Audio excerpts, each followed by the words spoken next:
ပြီငါတောင်းတန်ကတ်တွေဝဲကလေးသုံးကြည့်တပတ်သုံးကပြောမလောက်ပြီဘလုံးမအောင်မလောက်တာ9000ကျပ်လည်းမလောက်1000ကျပ်ပဲကုန်တယ်ဂျန်နီ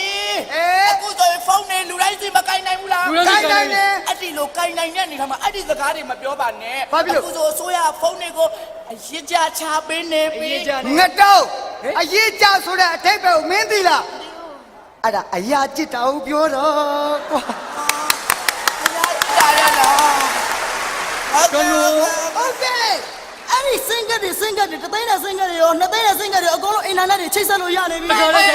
ဒါကိုငါခန်းစားချက်ကိုငါဒီလိုလေးပြောလာအောင်ပါဘယ်လိုပြောလဲ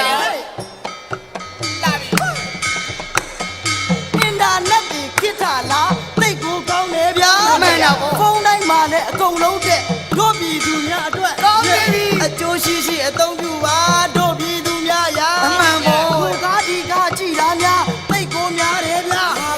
လူငယ်တချို့လည်းမလွတ်တမ်းပါဟိုမင်းသမီးကိုပါမင်းသမီးကိုဖုန်းတွေပေါ်တဲ့အဓိကချက်ဒေါက်တာချက်ကြီးအတွက်ဟိုဖုန်းတွေပေါ်တဲ့အဓိကချက်ဒေါက်တာချက်ကြီးအတွက်အမလေးကိုအကြောင်းမဲ့ကိုပြောမယ်တွက်လက်တို့ကြတော့သူများအကြောင်းမပြောဘူးမင်းဘယ်လိုပြောပါလဲတွက်လက်တို့ကြတော့တွက်လက်ကြောင်းတွက်လက်ပြောမယ်သူများအကြောင်းပြောရင်မကောင်းဘူးဟုတ်တယ်သူများအကြောင်းပြောရင်ဘာဖြစ်မလဲအတင်းဖြစ်တယ်တွက်လက်ကကိုအကြောင်းမဲ့ကိုပြောဆရာရဲ့ဟဲ့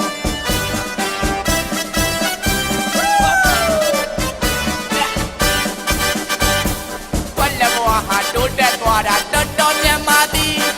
ဝိုင်းစုခိုင်းတဲ့ကျွန်တော်ရဲ့စော်တော်ပါလေလာနမ်းသည်ဝေးဝေးကမောင်ရီလာခိုးတဲ့ခေစံဝင်းနဲ့ညာသွားပြီ